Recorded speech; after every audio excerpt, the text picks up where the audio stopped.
Our story starts in the Shanxi province inside a medical hall where an old man is getting his tumor checked. The physician informs the old man that his tumor has grown a lot. He then asks the old man if he get any headaches, and the old man informs him that his headaches are getting worse, but he can still endure them. The old man takes a sip out of the teacup and requests the doctor to be honest with him about how much longer can he live.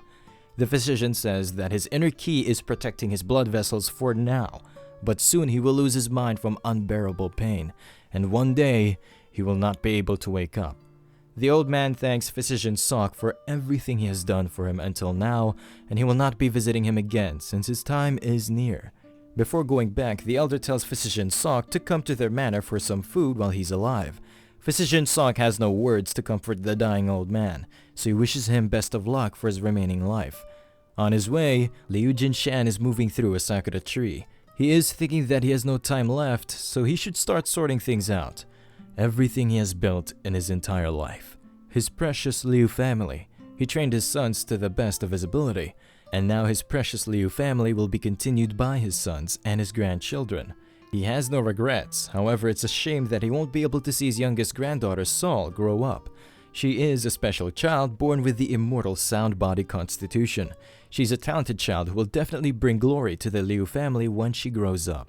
The thought process of Liu Jinshan comes to a stop when he reaches the main gate of his family. There seems to be a red color aura leaking from the inside. Liu Jinshan goes a bit closer to inspect this phenomena. A few seconds later, he realizes that this is the smell of blood, which is leaking from his residence. A lot of common people are gathered inside the manor as something bizarre had happened. Elder Liu Jinshan screams at everyone to get on the side. His eyes become still with shock after observing something unnerving. It turns out his whole family, along with his students, have been massacred. Elder Liu tries to look around to see if there is someone left alive, but there are just lifeless bodies scattered around the manor. He is still in shock and cannot believe that all he built his entire life ended in a few hours. He gets down to check up on his daughter-in-law, but she's long dead, and he's wondering about who would commit such a heinous deed. Elder Liu starts crying as he just lost everything precious to him. The townsfolk are wondering about who can do such a thing, as the Liu family was quite polite and they had no enemies. Elder Liu gets his knife out to take his own life, but the townsfolk run toward him telling him not to commit suicide, and if he dies, there will be no one left to take revenge for his family. Elder Liu is thinking that revenge is meaningless as he is now a feeble old man and he has no idea about who killed his family members. Elder Liu is about to take his own life, but all of a sudden, he stops after hearing a faint crying sound of a child. Elder Liu drops his knife and he quickly opens the barrel where the sound was coming from. It turns out to be his granddaughter Seol, who survived this onslaught. Liu Jinshan starts crying with relief after finding out that his precious granddaughter is alive. After crying to his heart content, Liu Jinshan comes to his senses. He runs inside the manor while thinking that those bastards who wanted to eradicate his family will definitely return after learning that his granddaughter survived. The townsfolk are wondering about how the granddaughter survived, and they guess that maybe the daughter-in-law hid Seol before dying. After some time, Liu Jinshan comes out of his room. He asks everyone in Jinyang County for a favor. He requests them to bury his family in his place. He wants to bury them with his own hands, but he needs to leave this place as soon as possible. But before leaving, he makes a promise that he will not die until the day he dye this fire dragon divine spear red with the blood of those bastards who made his family like this. Before leaving, he begs for forgiveness from his family members. With that being said, Liu Jinshan takes off at max speed. It's been a few decades since he last used his body lightning arts. Every inch of his body is screaming in pain. However, survival comes first and he needs to get away from here. All of a sudden, a sword is about to pierce through his head. Liu Jinshan barely manages to dodge the sword strike by ducking down in time. Liu Jinshan is thinking that maybe he fell into an ambush. The assassin pulls out a weapon inside his boots. He then tries to strike the head of Liu Jinshan, but his movements are simple, so Elder Liu manages to dodge it. Liu Jinshan tries to take this chance to land a powerful kick on the face of the assassin. The assassin tries to block the kick, but nothing hits him. He opens his eyes to find out that Elder Liu Jinshan is struggling with his back pain. A crackling sound came out of his back, and it turns out that his body can't handle the same martial arts skills anymore. If he was 10 years younger, then he could have easily moped the floor with this third-rate assassin. And right now he can't rest since the safety of Seol is on stake. Things will get dangerous once his companions show up, so Liu Jinshan starts running away. The assassin runs after the old man. Right now, Liu Jinshan got a head start, but his body's getting weaker after every second. Liu Jinshan looks back to shout at the assassin. He asks the assassin if he has any shred of compassion left in him. The assassin replies back by throwing his knife toward Liu Jinshan. Jinshan stops because he knows well that he cannot keep running away in his condition, and now there is only one option left for him. He will try to get rid of this bastard in one hit, and if he misses this chance, then he will be done for. Liu Jinshan gathers his ki in his spear. The assassin quickly jumps up to dodge the attack. The spear was just a feint, and in reality, Liu Jinshan was waiting for this moment. Liu Jinshan uses lion roar technique on the assassin. The lion roar is quite effective, and the assassin becomes immobilized. Liu Jinshan then gathers up all of his strength to use the first spear technique of his family. This technique is called Pursuing Extreme Flash, and it easily manages to pierce through the chest of the assassin. The impact of the last technique was huge, and the assassin got struck to a tree. Liu Jinshan is quite exhausted from his last attack. He musters up his remaining strength to move up to the assassin. He then slaps the crap out of the dead assassin. The mask of the assassin falls down to the ground. Liu Jinshan cannot recognize his face, but he needs to find out who's behind him. After investigating, the only useful thing he could find out was this unusual dragon tattoo. He then moves away and asks his granddaughter if she was afraid. He then tells her that she has no need for worry, because her grandfather will protect her from now on. Little Seol gives off a very cute, innocent smile to lift up the morale of her grandpa. During nighttime, Liu Jinshan makes a camp in a forest near a mountain range. He is boiling milk for Seol, but it is taking a lot of time. Liu Jinshan tells his granddaughter that her meal will be ready in a few minutes. Jinshan stole some cow milk and household goods in a rush from a nearby village, and he is thinking that he finally became a miserable thief in his last years. After the milk is boiled, he tries to feed it to Seol. She gulps up the whole bowl in a few breaths, indicating that she was quite hungry. She starts feeling happy after eating to her fill. Liu Jinshan is determined to go to any lengths for the well-being of his granddaughter.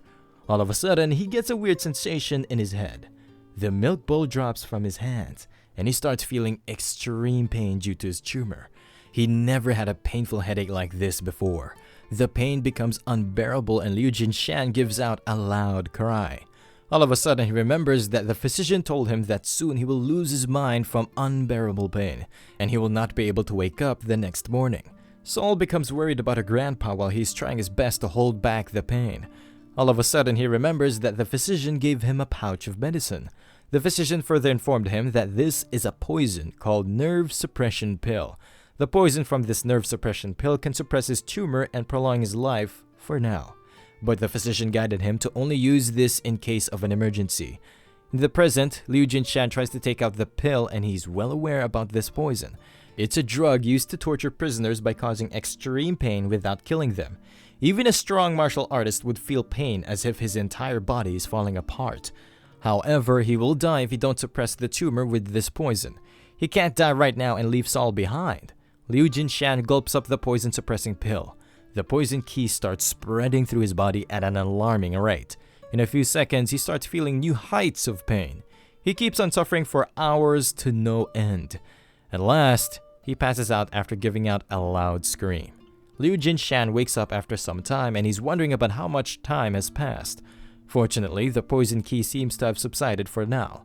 Still, he don't know when his headache will come back, and there is a limit to surviving after using these poison suppression pills.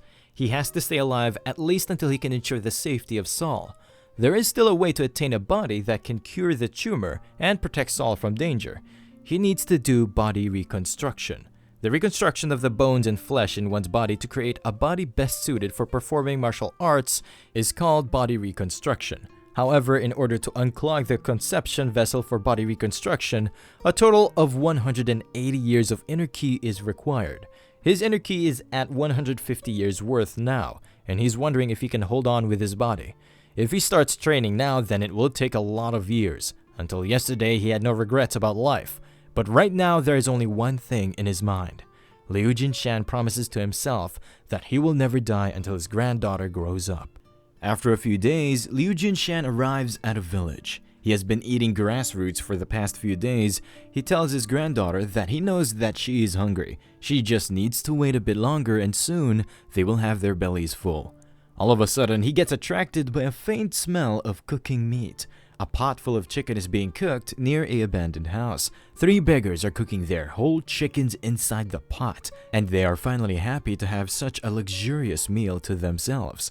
Liu Jinshan arrives there and he compliments the good aroma of these chickens. The beggar leader asks him about his identity. Liu Jinshan informs him that he is just a hungry traveler. Liu Jinshan is thinking that these people must be members of the beggar sect.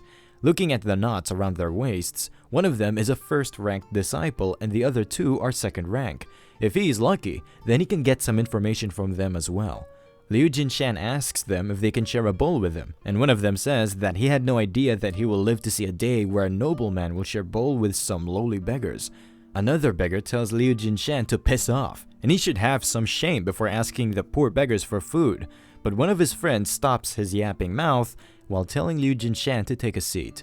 Liu Jinshan sits down and he compliments them by saying that the beggar sect is really trustworthy. The beggars go away after making an excuse saying that they forgot the salt and they will now go and grab it. Liu Jinshan cannot bear the hunger and he serves himself a bowl filled with chicken. Meanwhile, on the other side, the first-ranked beggar informs his lackeys that this elder is Liu Jinshan from the Liu family.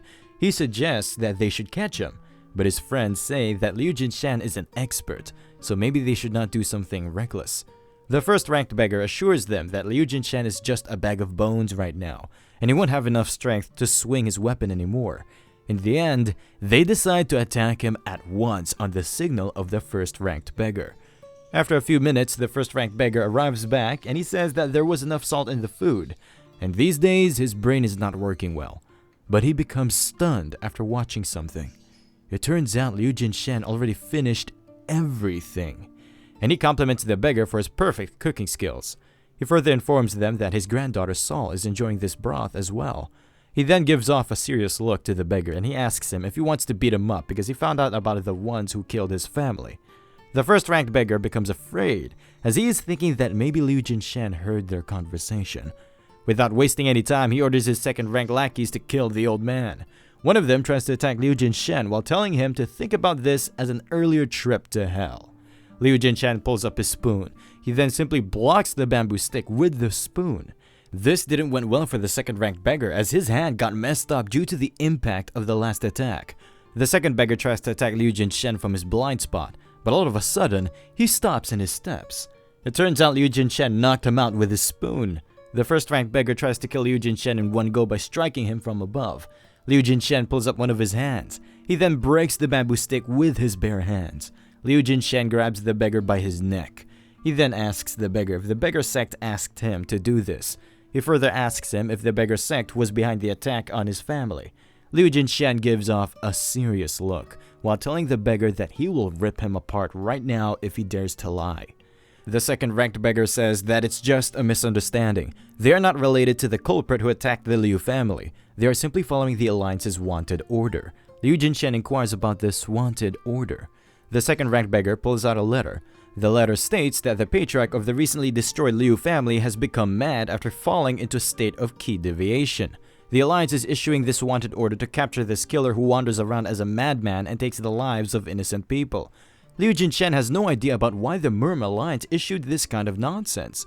The full story of the incident in which the Liu family was unfairly destroyed can easily be found out by asking the residents of the Jinyang County. But the fact that a wanted order with false information was issued means that the Murm Alliance may be related to what happened to his family. Or there is someone with a high position within the Murm Alliance who is pulling the strings. In that case, his enemy might be the Murm Alliance itself. Even if he devoted the next 5 years to achieving the body reconstruction, it is no different from using a rock to hit a boulder.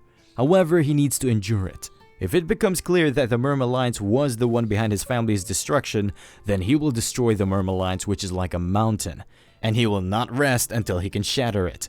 Liu Jinshan uses the Liu family's palm technique. He keeps on hitting the boulder again and again. At last, he grabs the boulder. Then he smashes it using his inner force. there is still one question lingering in his mind. Why would the Merm Alliance, who have been advocating righteousness, do such a thing? After his training, Liu Jinshan looks back to ask Seol if she's hungry. He already gave her milk, but she's not drinking it. Seol throws away the bamboo cup, but luckily Liu Jinshan manages to catch it. He then tells Seol to drink it up or she will not grow up to be a healthy kid. Seol is not in the mood to drink milk and she starts throwing a tantrum. Liu Jinshan asks Seol if she wants this rabbit skewer instead. Water starts coming out of her mouth, indicating that she wants meat. But Liu Jinshan asks her about how she's going to eat it when she has only a few teeth. Liu Jinshan says that he will give her this skewer if she can say grandpa or grandfather. Seol spurs out words like grandpa. Liu Jinshan asks her to repeat her words, and she again says grandpa. Jinshan is thinking that Seol is growing at an unbelievable rate. Maybe being born with the immortal sound and body constitution truly makes a lot of difference in a child's growth. Seol keeps on calling her grandpa, and Liu Jinshan says that he cannot give her the meat right now, and he will find some ingredients to make porridge for her. After a few days, Liu Jinshan arrives at a town. He don't know about how far the wanted posters have been distributed, so he needs to be extra careful. An ordinary woman seems to be passing by him. Jinshan calls the woman for some help. He asks her if she can spare some food or porridge for this kid, because this kid has not eaten proper meal in a few days. The woman empathizes with the hungry kid and she says that she has some breast milk and if she should feed her some. Jinshan becomes happy and he asks her if this is possible. The woman takes Seol from her grandpa and she says that a baby needs breast milk to grow up healthy. The woman tells Liu Jinshan to turn around so she can feed the child. Liu Jinshan keeps on thanking the woman for helping a stranger kid she found on the deserted outskirts of this town, but he becomes a bit confused after hearing no noise coming from behind. He looks back to find out that the woman is running away with Seol. The woman keeps on saying that she's going to become rich now, but before she can say the same thing for the third time, she gets knocked out. Liu Jinshan caught up to her using his light foot technique and he knocked the light out of her. Liu Jinshan catches both Seol and the woman with his spear. He then inquires about what she was going to do to this child. But before he can continue, he gazes upon some posters. It turns out that their wanted posters are plastered throughout even a remote town like this. The poster of Seol is next to his poster, and it says that the madman has kidnapped a baby girl and is carrying her with him. Whoever rescues and brings the child to the Merm Alliance will receive a big reward. Liu Jinshan is thinking about why would the Merm Alliance want Seol brought to them. Jinshan becomes alerted after watching some people approaching him from afar. He is thinking that their wanted posters might be distributed throughout the province of Shanxi, and even normal people can pose a threat to them. The people passing by say that the wanted posters of this old man are plastered everywhere, and maybe something fishy is going on. One of them heard that the Liu family was righteous, but this old man went mad instead of simply dying down. Liu Jinshan is thinking that he has valued honor more than anything in his life. And to think he would end up being wanted by the world as a murderous demon and a child kidnapping trash. The civilians further discuss that the Great Byuk family in the nearby village was also attacked and wiped out. It is said that they were found dead overnight. Jinshan is thinking that the Great Byuk family was even bigger than his family, and they had a lot of first-rate masters. The civilians further discussed that no corpse of little kids were found at the site of the incident.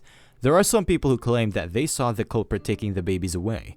Jinshan is thinking that this is not a coincidence, and these must be the same people who attacked his Liu family. Not just anyone can wipe out a family as big as the Great Byuk family overnight. Maybe the Merm Alliance is really behind this. All of a sudden, Seol starts calling her grandpa again and again. Jinshan remembers that back then, people definitely made a lot of fuss as the rumor spread that Seol was born with the immortal sound and body constitution. At that time, even the Merm Alliance sent some elixirs to the Liu family as a gift to strengthen Seol's ki. They even said that it was a happy occasion for the whole Merm that Seol was born with the same body constitution as the Sword Empress, who was the greatest martial expert in history. The Merm Alliance was well aware about the existence of Seol, and in the end, those bastards tried to mercilessly kill everyone and take away Seol. Liu Jinshan is thinking that he will take revenge on these bastards even if he has to fall into key deviation and become a madman. The first-ranked beggar seemed to be tracking Liu Jinshan all this time, and he finally found him. They say that Liu Jinshan made the mistake of letting them live, and now they brought the best assassin from this area. The assassin says that he will be the one who will bring them to the Merm Alliance, and the beggars agree with him. The assassin is thinking that he got quite lucky. After capturing Liu Jinshan, he can finally make a name for himself in Murim.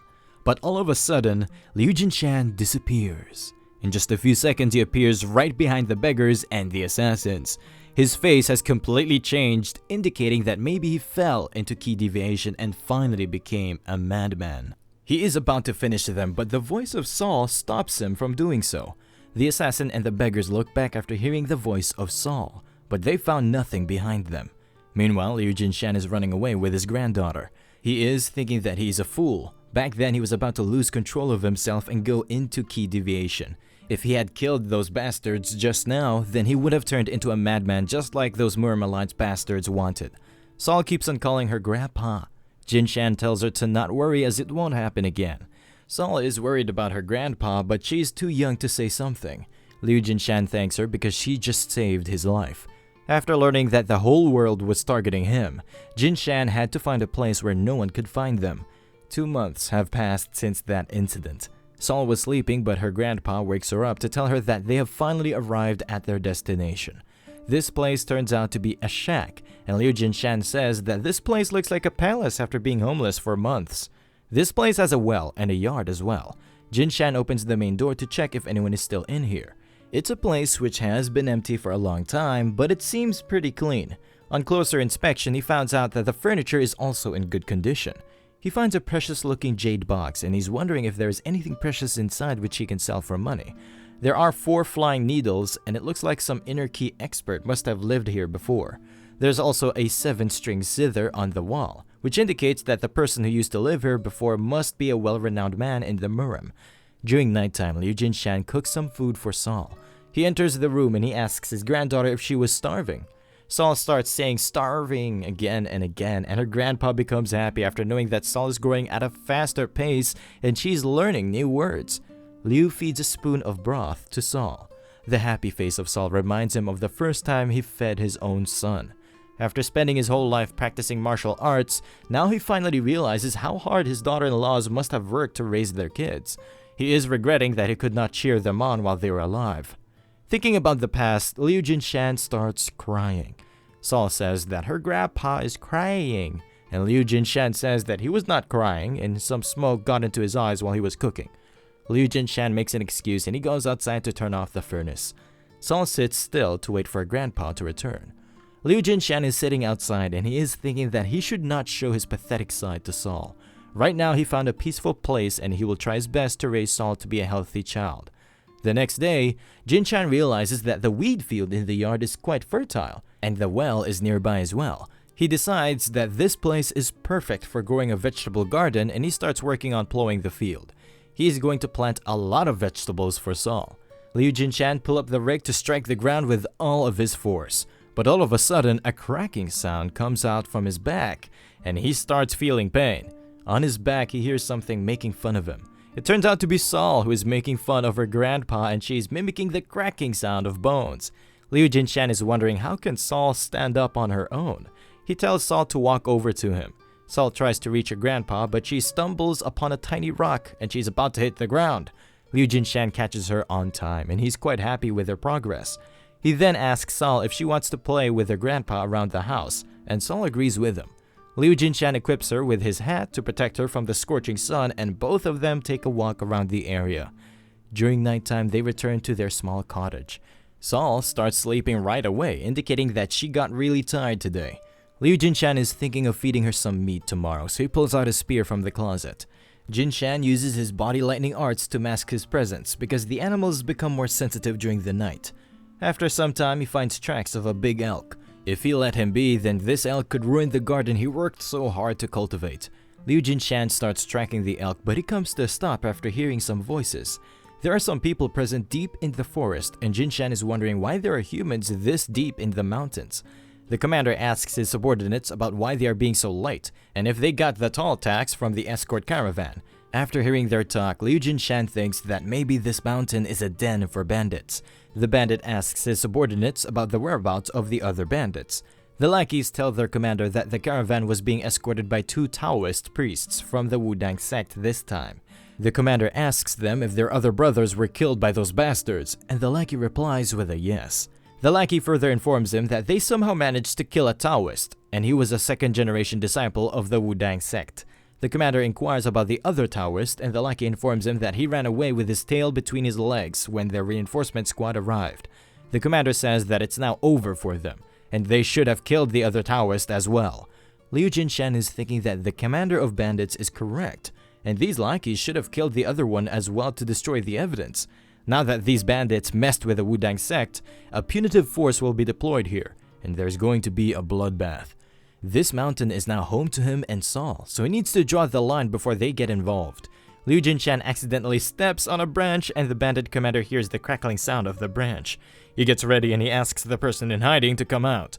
Liu Jinshan gets out and he tells them that they should not talk to an elder like this. He further asks them if they are not going to greet their new neighbor. The bandit commander says that this old man must be crazy, and his lackey says that his grandchildren must have abandoned him in this mountain.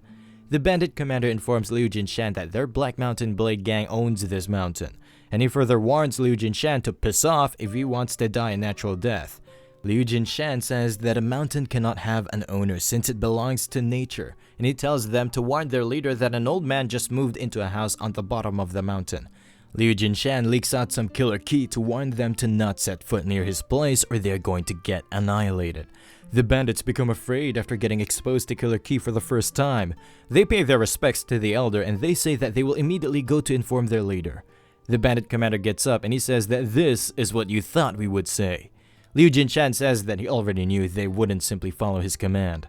One of the bandit lackey pulls out his blade to chop up the old man. He's about to bury this old man into the Mother Nature. Liu Jinshan knows well that he needs to show them the overwhelming difference between them if he wants them to stay away from him. Liu Jinshan prepares his middle finger. He breaks the sword with the snap of his finger, and the bandit lackey gets flown away into the distance. But before he can land on the ground, the bandit commander performs a follow-up slash attack. He successfully slashes the old man into 2 pieces. The bandit commander tells the old man that he should have listened to them when they were being nice.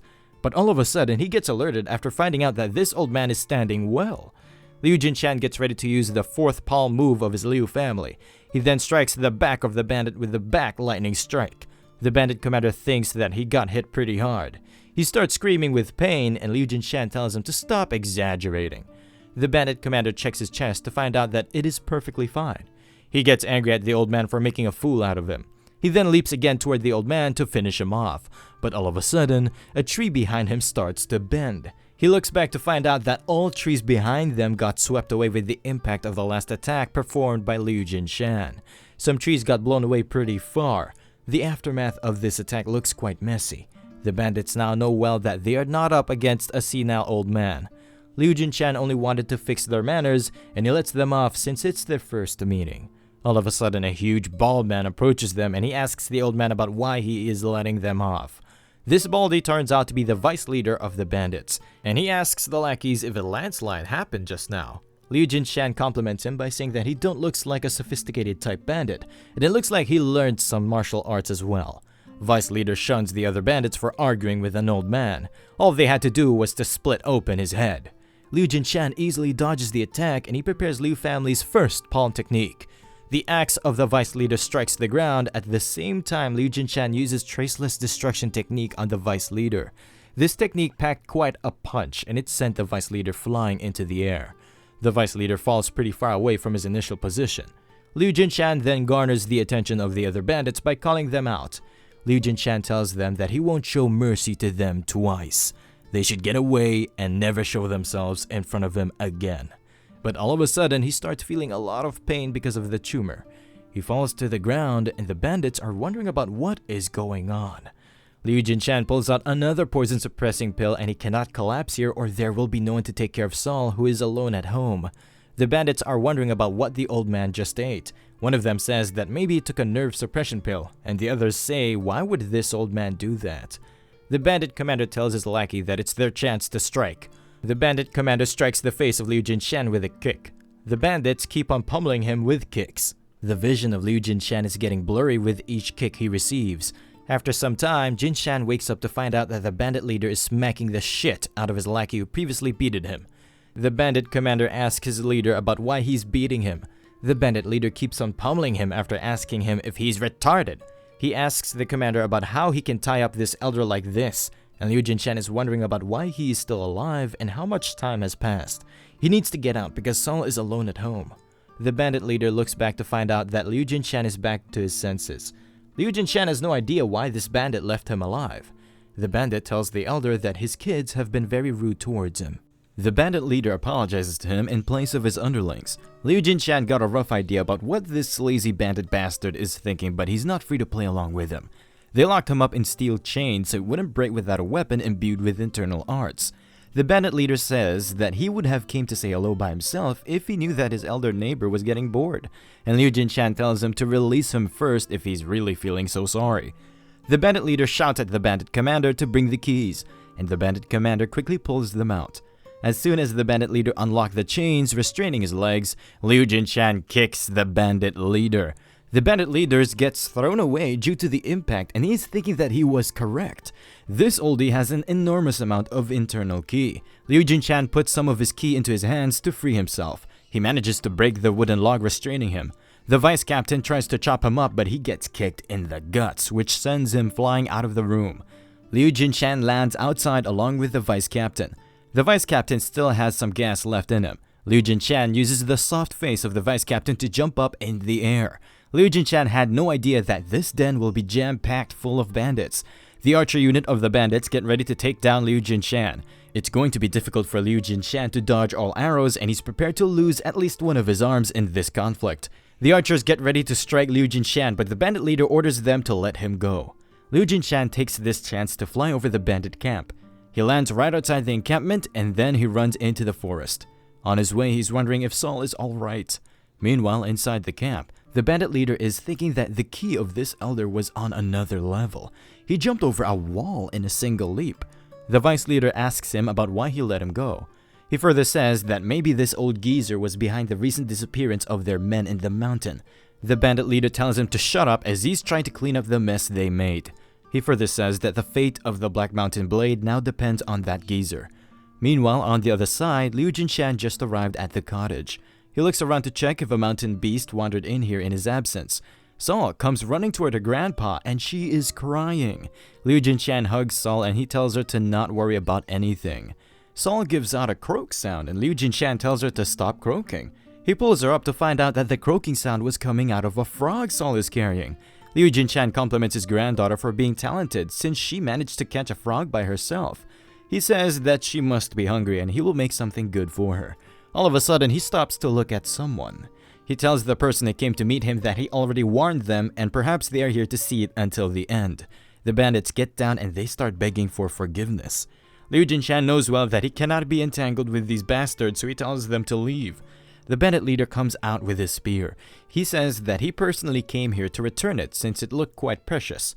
He further says that Liu Jinshan will be going through many inconveniences while living in these rugged mountains in the future, and it seems like he has a granddaughter with him as well. And wouldn't it be nice if neighbors living on the same mountain helped each other?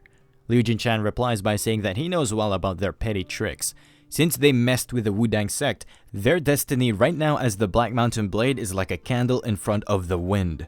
The bandit leader is trying to use this old man because he has some ties to martial arts to somehow prepare for a subjugation by the Wudang sect.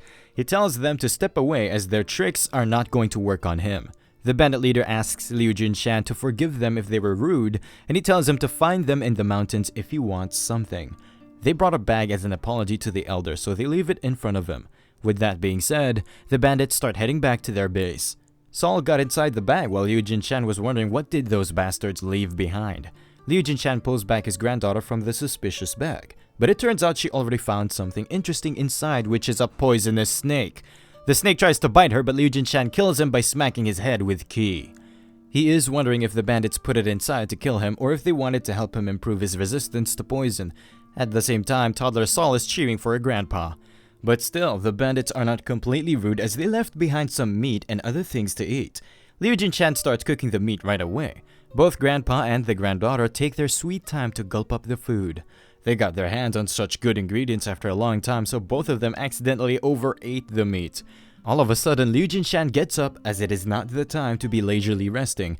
He has no idea about when he might collapse and fall in trouble, so he will have to do key breathing control whenever he has time. because he needs to achieve complete body reconstruction as soon as possible. He needs to hold on at all costs until he can protect Seol and avenge his family. After completing his meditation, he finds out that Seol is trying to imitate him. He becomes happy and all of his tension goes away. He is thinking that it is a blessing in disguise since training internal arts as soon as possible is better because the younger children have less turbulence in their body. Liu Jinshan tries to help her by putting some of his ki into her. He becomes amazed to find out that there is no blockage in her blood vessels and the ki is flowing freely. The vessels through which the energy flows are wide open. This means that the speed at which her internal arts accumulate is dozens of times faster, and she will feel no hitch while performing martial arts. Her immortal sound body constitution is really extraordinary. She has an unbelievable absorbing power, so Liu Jinshan gives her more of his internal energy. After some time, he puts her to sleep since endlessly absorbing energy can be a bit harmful for her. He is feeling quite weak after going through all of that trouble in a single night. He looks at the wild ginseng wine the bandits left for him. He knows well that this wine and the snake are good for his internal ki recovery, but he will not fall into this bandit trap. After a few minutes, he loses to his urges and he starts roasting the snake. He takes a sip of the wine and it really hits the spot. It's been a really long time since he had some wine, so his taste buds are going crazy. He bites the snake to eat it as well. After a while, he is done with his food and he's feeling quite refreshed. The whole environment has become peaceful and the moon is somehow looking more attractive than usual. All of a sudden, the moon develops a bump. The little bump then develops into something that is trying to separate from the moon.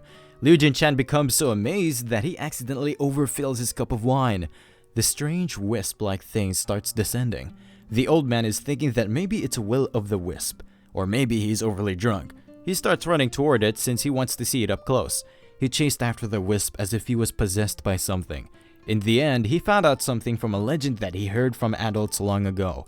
It was a hazy blue fur animal that had eaten more than 1,000 people over the past 1,200 years. It was a man-eating wolf with blue eyes. Liu Jinshan is amazed that this mythical creature is from the fairy tales of the Shanxi province, and it somehow flew all the way here to Yangzhou Mountain.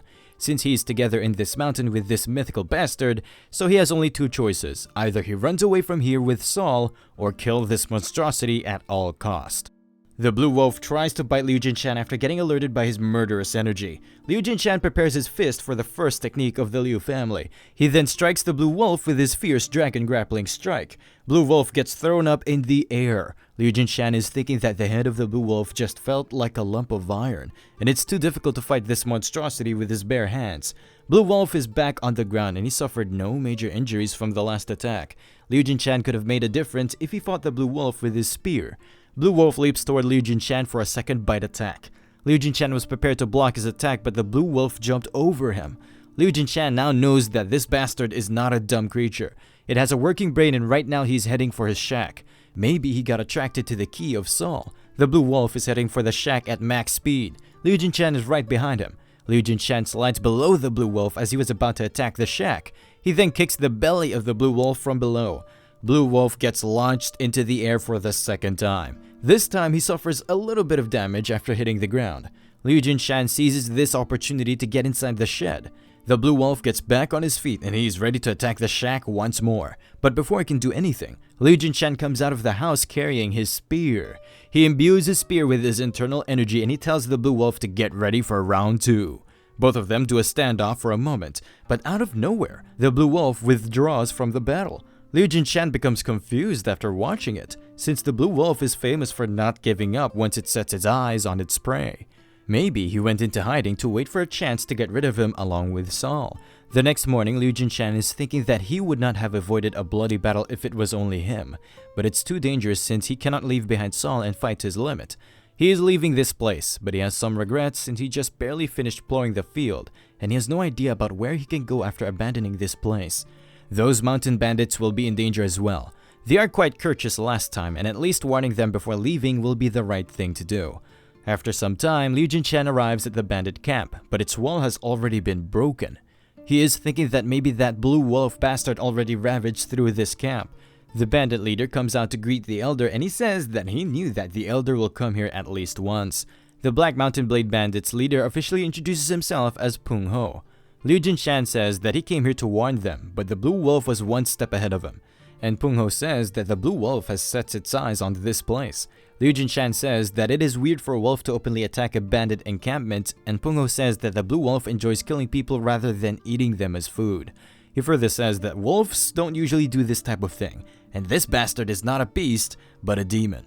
Liu Jinshan starts getting away after thinking that these bandits will be wiped out by the blue wolf before the Wudang sect can get to them. But all of a sudden, he stops after the bandit leader calls out his real name. Liu Jinshan asks him if he saw the wanted poster. The bandit leader says that he is correct, and right now the Murm Alliance must be looking for him. Liu Jinshan asks them about why they are not snitching on him, since the bounty on his head is quite big, and they may be able to put the resentment of the Wudang sect to rest. Pung Ho says that the wanted posters say that Liu Jinshan has fallen into key deviation and become a madman, but they can see with their eyes that he's a normal old man, so maybe the Murm Alliance is again playing one of their dirty tricks. Plus, the child that they said was kidnapped by him is his actual granddaughter, and he adores her a lot. Pung Ho says that they have no plans of selling innocent elderly and kids to the Murm Alliance just to look good to those bastards. The bandits request Liu Jinshan to help them with the matter of the blue wolf. Liu Jinshan is thinking that maybe he can capture the blue wolf with the help of these guys, and in that way he will not have to leave his home. Liu Jinshan inquires about the hole in the wall, and Pung Ho says that they are preparing to repair it. Liu Jinshan tells them to leave it as it is. He further orders Pung Ho to mobilize all of his manpower to prepare water, tree branches, and straw bales. Liu Jinshan further says that he needs someone who can take on an extremely important role. Pung Ho says that he can do anything, but Liu Jinshan says that he needs someone plump and meaty whose juices can explode in just one bite. Both of them look at the vice captain. Vice captain is not sure, so he asks them if they want him, and Liu Jinshan says yes. With that being said, all bandits start preparing, and Pung Ho asks Liu Jinshan about how many days they have left. Liu Jinshan says that they have no days left, since they don't know when that murderous bastard will strike again. Tonight will be the last night where that blue wolf draws his last breath. After a few hours, the night falls and the sky gets covered with a sheet of stars. A meaty and plump guy whose juices can explode in just one bite is working as a bait for Liu Jinshan. All of a sudden, he sees two blue eyes glaring at him from the forest. Blue Wolf slowly comes out of the forest. Vice Captain yells at the Blue Wolf to intimidate him into attacking first. The Blue Wolf leaps toward him to gulp him up in one go. The Vice Captain jumps to the side to dodge the attack. Blue Wolf lands on the ground behind him, but it turns out to be a trap, and the Blue Wolf falls into the hole. The hole is quite big, so the Blue Wolf can't get out of it so easily. Pung Ho orders the archers to shoot the arrows. During daytime, after digging the hole, Pung Ho asks Liu Jinshan if they should install spears below the pit. But Liu Jinshan told him that ordinary weapons cannot kill him, and the most they can do is to injure him. In the present, the archers shoot arrows at the wolf. The arrows get deflected after coming into contact with the body of the blue wolf. There is water on the bottom of the pit, which is making it harder for the wolf to jump up, but the blue wolf is not giving up, and he is trying his best. All bandits equip themselves with spears. They start withdrawing after throwing the spears into the pit one by one. They can't kill it, but they need to injure it as much as possible with the spears. Spears were not enough to hold him back, and the blue wolf is about to come out of the pit. The bandits become afraid as they have thrown almost all of their spears at it. All of a sudden, they hear the voice of Liu Jinshan, who tells them to get on the side. Liu Jinshan jumps toward the pit. He is carrying his divine spear, and he is using a legendary technique from his family. This technique is so fierce that a pillar of fire got erected from its shadow. Finally, Liu Jinshan strikes the blue wolf, which ends up in a huge explosion.